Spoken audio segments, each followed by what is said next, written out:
Bien, bonjour à tous. Ça me fait plaisir d'être devant vous, ça me fait plaisir de voir tous ces sourires. Ça me fait plaisir parce que Dieu est avec nous tous les jours. Malgré ce qu'on traverse, malgré nos tempêtes, notre souffrance. Et ce matin, j'aimerais qu'on parle de la souffrance justement. Quand la souffrance devient lumière, cheminer avec Dieu au cœur de la douleur. Seigneur, je te demande vraiment de toucher nos cœurs. C'est toi qui parles, Seigneur Jésus, et viens vraiment nous encourager, nous fortifier dans ce que tu as prévu pour nous aujourd'hui, Seigneur, parce que tu as des plans pour chacun d'entre nous. Sois vraiment loué ce matin, Seigneur Jésus. Amen. Pour introduire ce sujet, j'aimerais prendre avec vous le texte de Philippiens 1, 29, où il est dit qu'il vous a été fait la grâce non seulement de croire par rapport à Christ, non seulement de croire en lui, mais encore de souffrir pour lui. Est-ce que vous avez déjà lu ce verset et puis envie de le rayer de votre Bible ? Je sais, sérieusement, une grâce de souffrir. Ce mot grâce, on l'associe plus souvent à une bénédiction, à une paix, à un miracle. Grâce nous porte à croire qu'une porte s'ouvre, qu'il y a une victoire. Tu me dis, Dieu t'a fait grâce. Moi, je crois direct à une réussite, une guérison, un miracle. Mais pas une galère, pas une souffrance, pas une saison difficile. Imagine, tu as un gars qui vient vers toi avec un grand sourire. Il te dit, hey, j'ai une super nouvelle pour toi ce matin. Tu vas passer par une saison difficile, douloureuse, incomprise. Non merci. Pour remettre ce verset dans le contexte, Paul dit que c'est une grâce de souffrir, d'endurer pour Christ. D'autres versions disent que c'est une faveur de souffrir pour Christ. Au moment de la rédaction de la lettre, Paul il est en prison. Mais il exhorte les Philippiens, qui sont chers à ses yeux, à continuer de partager l'évangile, la bonne nouvelle. Il démontre clairement que la foi est la constance, que nous endurons les persécutions. Tout ça, c'est des dons de Dieu. La connaissance de Dieu est une si haute sagesse que nous ne pouvons pas la montrer par notre habileté. Et notre faiblesse se manifeste tous les jours par des expériences ordinaires lorsque Dieu retire un petit peu sa main. Il dit nommément qu'elles sont données pour Christ, par Christ. Souffrir pour Christ, c'est un privilège pour l'apôtre, un privilège. Par son attitude, qui à ce moment-là, je vous rappelle, il est en prison. Il y a beaucoup de Philippiens il y a beaucoup de personnes qui se sont converties à Philippe. Et là, on est peut-être un peu perdu, parce que notre réflexe naturel, c'est de tout faire pour éviter la douleur. Quand on souffre, on pense qu'il y a quelque chose qui cloche, qu'on a mal prié, on a peu de foi, que Dieu nous a oubliés. La souffrance fait partie du chemin, pas comme une punition, mais comme un lieu de transformation. Et ce matin, je vais parler de souffrance dans un deuil. Et un deuil, ça peut être interprété de différentes manières. Ça peut être un décès, ça peut être un divorce, une perte de travail, du chômage, un déménagement d'église aussi, la solitude, l'injustice, la maladie. Elle touche beaucoup de domaines dans notre vie. Et dans le deuil, il y a plusieurs étapes à vivre. Il y a le choc, il y a le déni, la colère, la tristesse, la résignation, la dépression, l'acceptation, la reconstruction. Et c'est justement dans cette étape que le message ce matin va prendre tout son sens. Parce que la reconstruction, elle ne se fait pas uniquement avec le temps. Elle se fait avec Dieu. Et c'est souvent dans nos blessures que le Seigneur il vient travailler plus profondément. Je me suis également inspiré d'un livre de Peter Scazzero, Devenir un disciple émotionnellement sain. Et il nous rappelle dans son livre que Dieu il cache des trésors dans la souffrance qu'on ne découvrirait jamais autrement. Il nous enseigne aussi que la souffrance nous brise. Elle vient fendre en nous ce qui était trop rigide, trop sûr de nous, trop ferme. Elle nous ouvre de nouvelles perspectives. Elle change notre regard sur Dieu, sur nous-mêmes, sur les autres. Elle purifie notre manière d'aimer. Elle creuse un amour plus vrai, plus humble, plus profond. Et ces vérités, c'est souvent des antipodes à ce qu'on entend dans la vie de tous les jours. Sois heureux à tout prix. Cache ta douleur. Va vite. Passe à autre chose. Mais le chemin de Dieu, lui, nous invite à ne pas esquiver la douleur, mais à la traverser avec lui.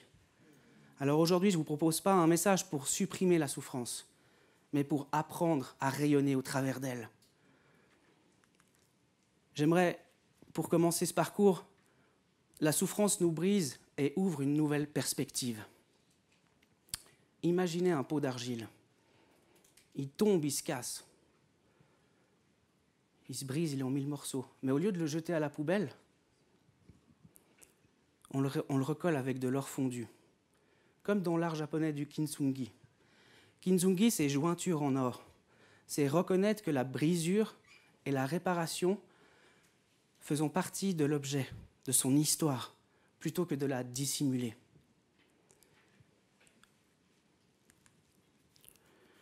Les fissures alors deviennent une marque de beauté. C'est ça. La souffrance vient briser ce que en nous était trop dur, trop rigide. Elle casse le vernis. Elle révèle notre vulnérabilité. Et si au lieu de lutter contre ce brisement, on y voyait plutôt une chance d'être reconstruit autrement, plus vrai, plus humain, plus proche de Dieu. Souvent, c'est quand on n'a plus rien à quoi s'accrocher qu'on découvre que Dieu, il nous suffit. On va plus prier, Seigneur, j'ai pas envie de traverser ça, enlève-moi cette souffrance. Regarde tout ce que j'ai déjà traversé, j'en ai marre de souffrir. Mais prions plutôt, Seigneur, qu'est-ce que tu veux me montrer dans cette souffrance? Qu'est-ce que tu veux que j'apprenne de toi? Viens transformer, viens toucher mon cœur. Ce brisement, ce n'est pas la fin. Il ouvre une nouvelle perspective dans notre vie. La souffrance ne se contente pas de nous casser, elle transforme notre regard.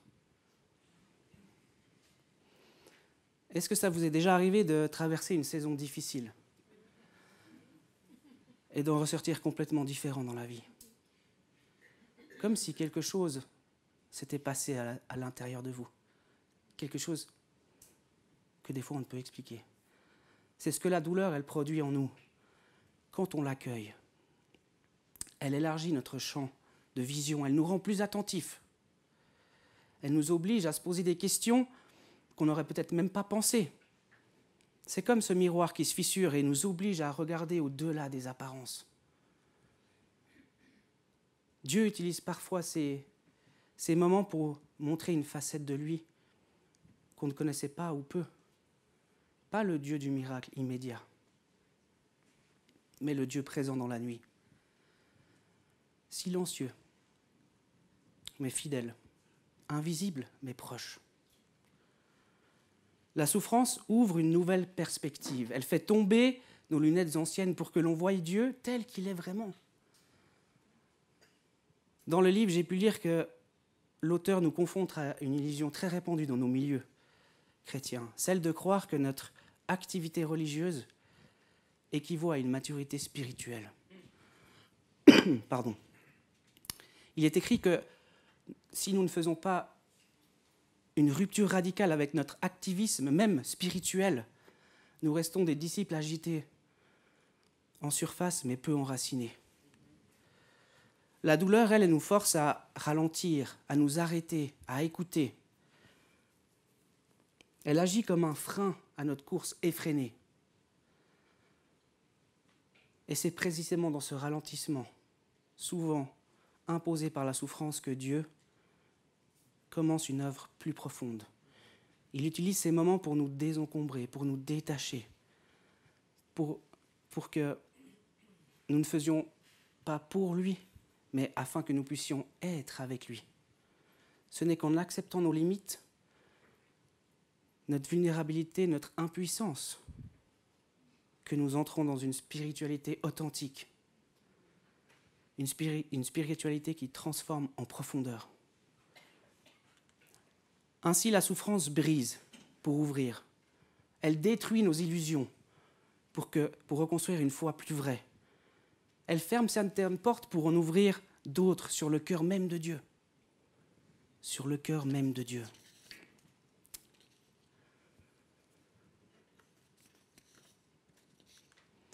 J'aimerais qu'on... Ouais, du feu à la lumière, le chemin du Christ. Je pense que Jésus est le parfait exemple pour cela. Et j'aimerais vous partager Jean 15, 20, qui dit, c'est Jésus qui parle, « Souvenez-vous de ce que je vous ai dit, le serviteur n'est jamais plus grand que le maître. S'ils m'ont persécuté, ils vous persécuteront, vous aussi. S'ils ont gardé mes paroles, alors ils garderont les vôtres. » On sait qu'on ne doit pas se battre contre les humains, mais contre les puissances spirituelles qu'il y a derrière le monde spirituel.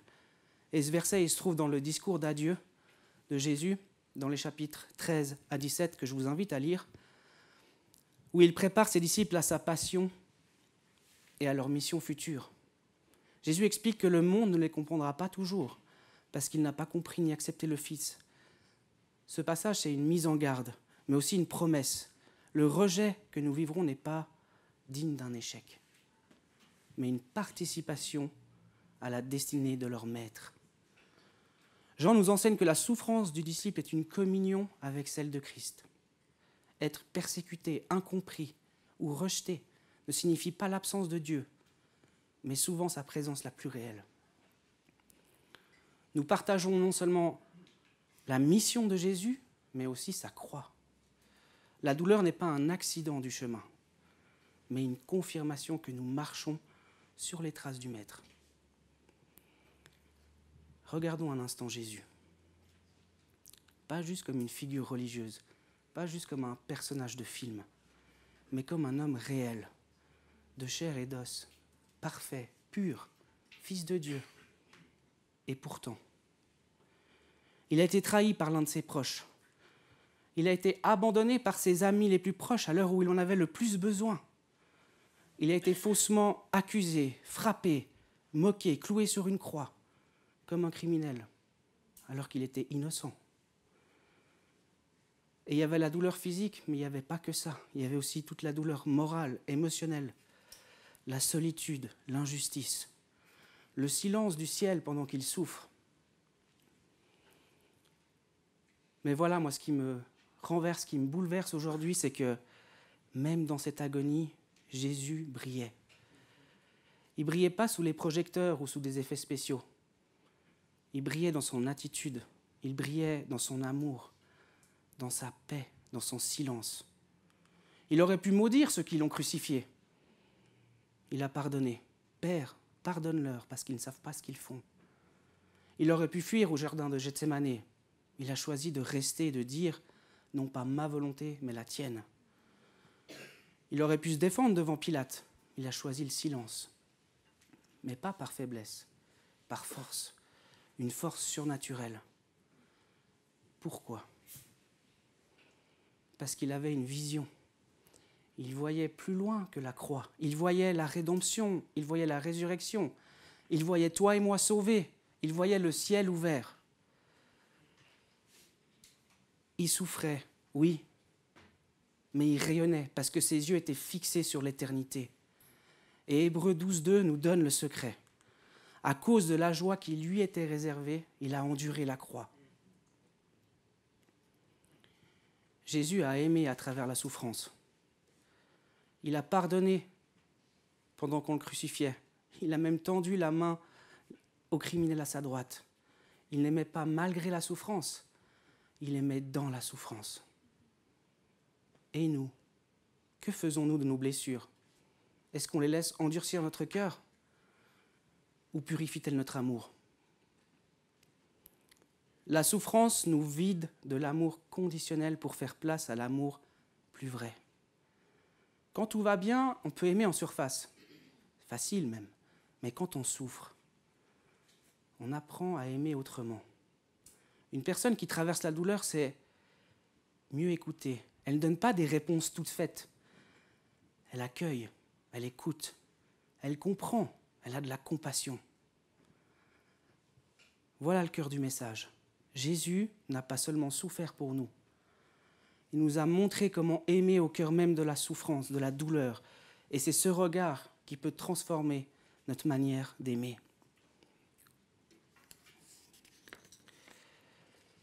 Dieu travaille dans le silence et ce qui te blesse peut guérir les autres. Il y a des moments où Dieu ne te parle pas.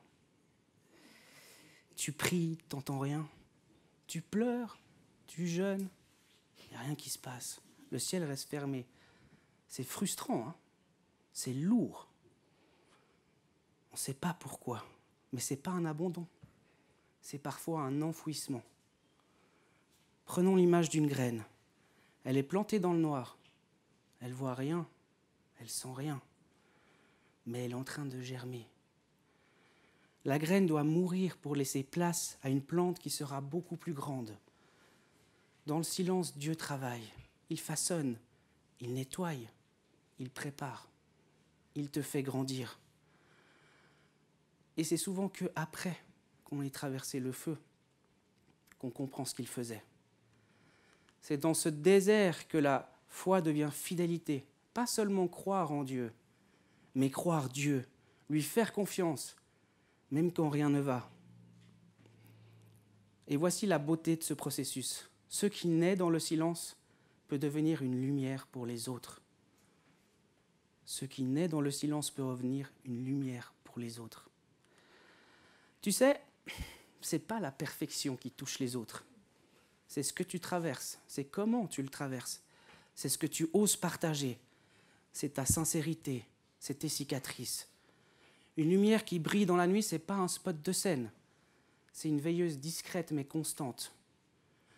Dieu veut faire de ta blessure un témoignage, un message, une lampe pour ceux qui passent par la même vallée.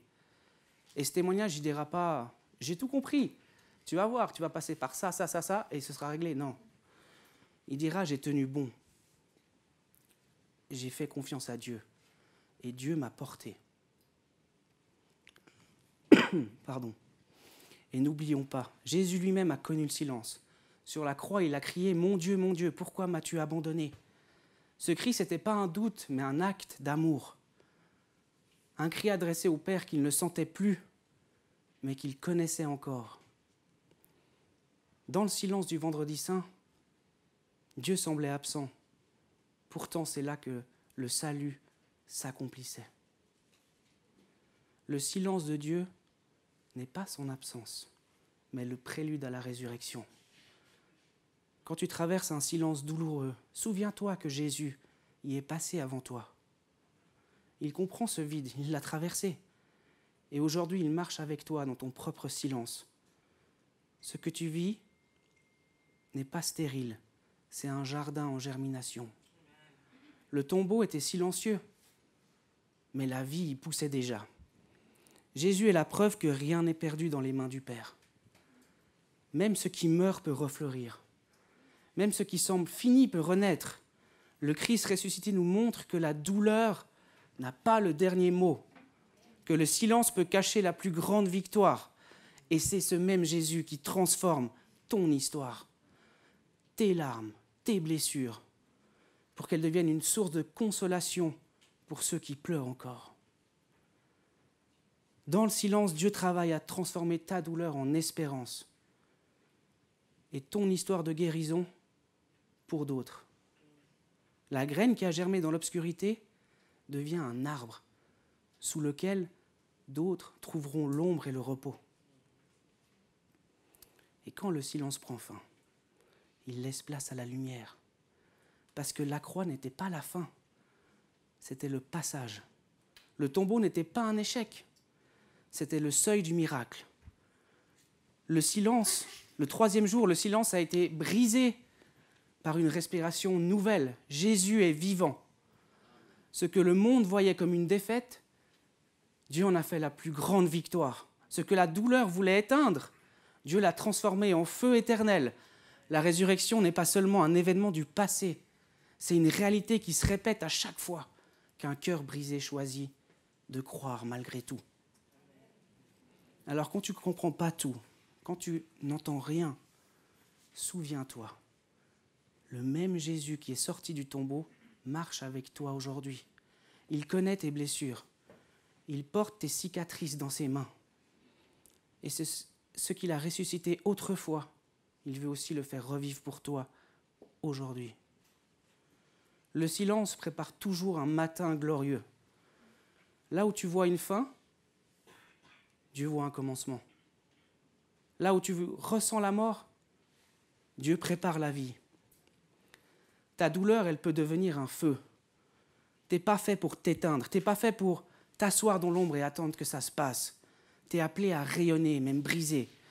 Tu es appelé à avancer, même en boitant. Tu es appelé à brûler, même quand tout en toi a froid.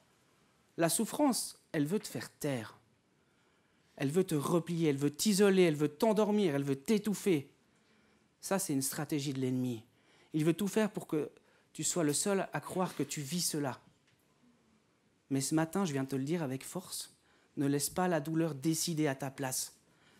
Tu as été brisé, d'accord, mais tu respires encore. Tu as pleuré, mais regarde, tu es encore debout. Tu ne comprends pas, mais ton cœur bat, et ce n'est pas la fin, c'est le commencement. Dieu, il ne cherche pas des chrétiens parfaits, on n'y arrivera jamais. Il cherche des cœurs vrais, des hommes, des femmes, des jeunes, pas des statues, mais des témoins vivants. Pas des gens sans cicatrices, mais des lumières pleines de traces, qui ont traversé le feu sans perdre la foi. Alors je vais te poser une question ce matin. Que vas-tu faire de la souffrance ? Vas-tu continuer à la porter seule ? Vas-tu te cacher derrière un sourire ? Ou vas-tu la déposer à ses pieds pour qu'elle devienne un témoignage vivant, un feu, une lumière pour ta génération ? Il est temps de te relever. Il est temps de dire, mais Seigneur, je ne comprends pas tout, je ne sais pas pourquoi, mais je te fais confiance, parce que tu ne m'abandonneras pas. Il est temps d'allumer ce feu à nouveau. Ne reste pas un spectateur, ne dis pas « ça c'est pour les autres ». C'est pour toi maintenant, ici. Et Dieu peut allumer ce feu en toi aujourd'hui, avec ce que tu as vécu, avec ce que tu portes, même avec tes larmes. Ce message ne veut pas dire que toute souffrance ici-bas aura forcément une fin heureuse, une fin visible. Parfois, la lumière, elle vient lentement, ou même uniquement dans l'éternité. Ce message, c'est un chemin de foi, pas une promesse de résultats rapides. Et j'aimerais vous partager un court témoignage. Il ne s'agit pas de belles paroles, mais d'un vécu. Une lumière qui est née discrètement, d'une souffrance qui était réelle. Quand j'ai divorcé, quand j'ai perdu mon travail, quand j'ai perdu ma maison, quand j'ai tout perdu, et que j'étais là, et que la souffrance était réelle, je croyais que c'était que pour les autres. On dit souvent, non mais ça c'est pour les autres, c'est pas pour moi. J'avais tellement mal que je voulais arracher mon cœur. J'en avais marre de vivre, j'en avais marre de souffrir encore et encore. J'en avais marre de croire que Dieu m'avait abandonné. J'en avais marre de croire que Dieu y parlait aux autres et pas à moi. Et dans cette souffrance, j'ai fait un choix. Un choix qui n'a pas été facile, mais courageux. Parce que Dieu m'a aidé. Dieu m'a porté. J'aurais pu rester dans mon canapé et puis m'accabler sur mon sort, à attendre que le chômage tombe tous les mois et puis je ne sais pas où j'aurais fini. Mais j'ai décidé de me lever et de me battre. Oui, j'avais tout perdu. Oui, quand je parlais aux gens, ils ne comprenaient pas, ce que je vivais. Mais Jésus, il a compris. Jésus, il m'a aidé. Jésus, il est venu pleurer avec moi. Imaginez, Jésus, il est venu dans ma chambre une fois et il a posé sa main sur mon épaule. Il m'a dit « Je t'aime ». Il vous aime, les amis. Je sais que c'est dur. Des fois, on traverse des choses et c'est dur. Je comprends tout à fait, je sais. Mais il y a cette espérance que Dieu nous donne. Il y a ce lendemain. C'est vrai, quand on est dans le tunnel, on se demande, mais quand est-ce que ça va s'arrêter, l'histoire ? C'est infini, le truc. C'est le Gothard fois 10 000.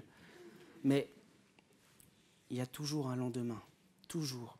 La lumière revient. Dieu ne vous a pas oublié. Alors qu'on était à Mulhouse, j'ai reçu avant d'aller que le Seigneur allait faire quelque chose, mais je ne savais pas quoi. Et vous savez, le divorce, ça prend du temps, ça détruit un homme. Vraiment, ça détruit un homme. Et là, ça fait 3 ans et voilà, j'étais dans la voiture, on allait à Mulhouse, matin de louange. Philippe vient vers moi, il me dit « Je crois que le Seigneur, il veut faire quelque chose avec toi. » Je lui ai dit « Je crois aussi. » Mais je ne savais pas quoi. Et l'après-midi, nouveau temps de louange, et j'ai commencé à sentir les larmes dans mon cœur. Et les larmes, elles sont montées. Je n'arrivais pas à les retenir. Et j'ai vu cette main qui descendait du ciel avec une petite pincette. Vous savez, ces petites pincettes pour les pinces à épiler, merci. Une main chirurgicale qui est venue dans mon cœur. Elle savait où était la souffrance, la douleur. Et j'ai vu comme un dard noir, un tout petit dard noir. Et il l'a retiré. Et je ne savais pas. Ok, il l'a retiré. Et j'ai demandé à Dieu, mais c'était quoi ce dard? Et il m'a juste donné 2 mots. Il m'a dit enfant et divorce. Et moi, je n'avais rien demandé, mais j'ai vécu cette guérison. Des fois, on s'attend à Dieu. Mais Dieu agit souvent d'une manière dont on s'y attend le moins. Mais il agit.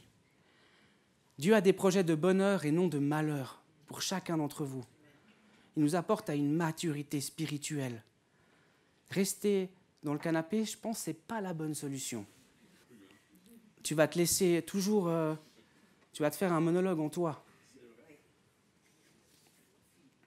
Et ce matin, j'aimerais te proposer un temps où toi aussi tu peux prendre cette décision, où toi aussi tu peux te dire « je me lève de ma chaise et j'avance ».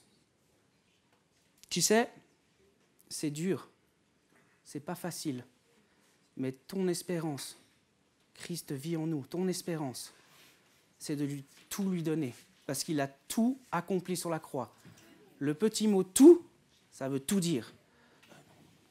Il a tout accompli. Et ce matin, on a entendu « approchez-vous de Dieu et il s'approchera de vous ».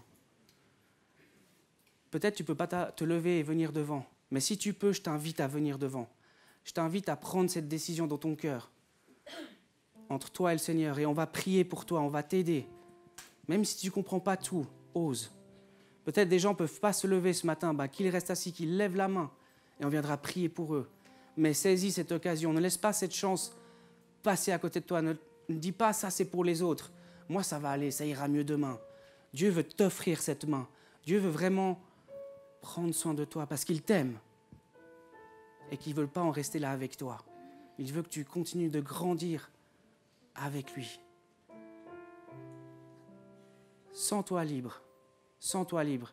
Je vous invite à fermer les yeux et ceux qui sentent le désir de s'avancer, qu'ils s'avancent, qu'ils n'aient pas peur. Venez simplement devant et on priera pour vous. Saisissez vraiment cette chance parce que Dieu a des bons plans pour chacun d'entre nous, les amis. Le Seigneur a de la compassion pour chacun d'entre nous.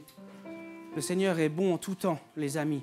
J'aimerais juste vous laisser avec ces deux versets. Qui sème dans les larmes moissonnera avec des cris de joie. Des cris de joie. Pas juste la joie, mais des cris de joie. Et mets ta confiance en l'Éternel de tout ton cœur. Ne te repose pas sur ta propre intelligence. Parce que l'intelligence, des fois, ça bloque. Laisse agir le Saint-Esprit. Que le Seigneur vraiment vous bénisse. Amen.